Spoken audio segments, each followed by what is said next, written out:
What is backsourcing? Backsourcing is the returning of previously outsourced or offshored services back to the original company. In this case, we're returning services back to the United States. In 2017, a whopping 84.2% of the outsourcing deals came from the States. And in 2019, the worldwide outsourcing market was worth about $92.5 billion.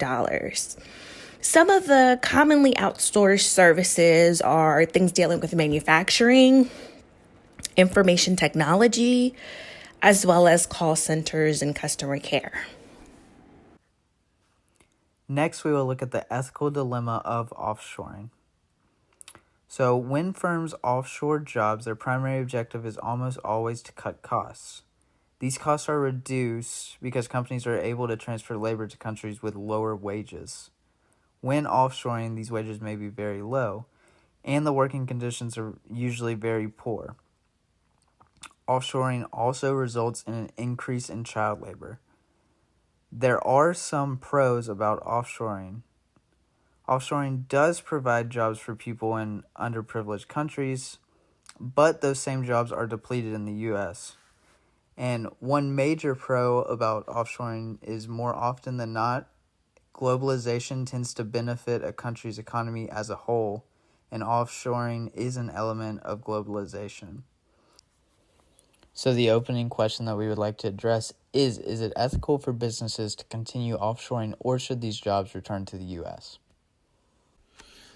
There are many different problems involved with offshoring, but here are some of the more significant problems. The first one being miscommunication.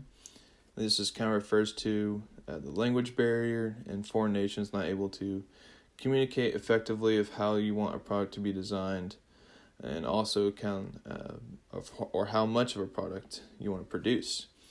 And because you're not able to communicate effectively, this can easily lead to a decrease in the quality of the product that you want being made.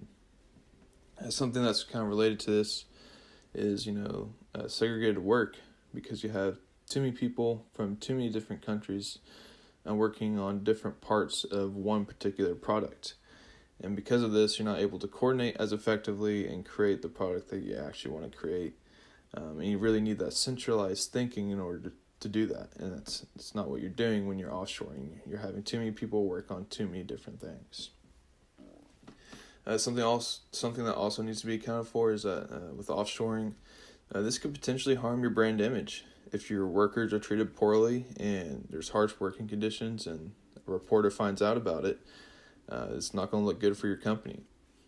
Also, international affairs has to do a lot with brand image as well, because with things like, the coronavirus going around, if you're producing a lot in China, people aren't wanting to buy from you.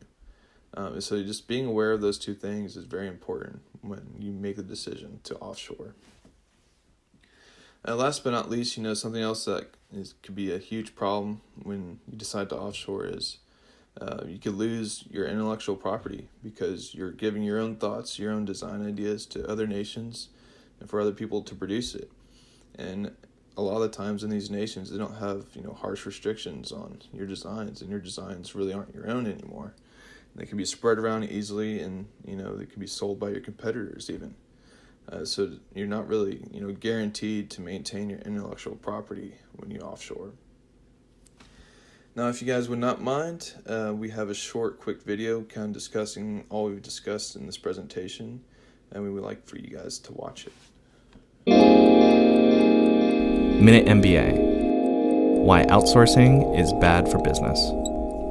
More companies are hanging this bright yellow tag on outsourcing and offshoring. They seemed like good ideas at the time. According to The Economist, this trend, which began in the 1980s, may finally be winding down. The main reason is that the savings once realized by outsourcing, hiring domestic or foreign contractors, and offshoring, moving work overseas, aren't what they used to be. China and India were once prime targets for US, European, and multinational corporations looking to save a buck. Both were valued for their low-cost pools of highly skilled workers. The skilled workers are still there, but so is intense competition for their services. And as these workers begin to realize their value, they've also become more demanding. The Economist noted, wages in India and China have been going up by 10 to 20% a year for the past decade. and compensation for senior Chinese managers now either matches or exceeds pay in America and Europe.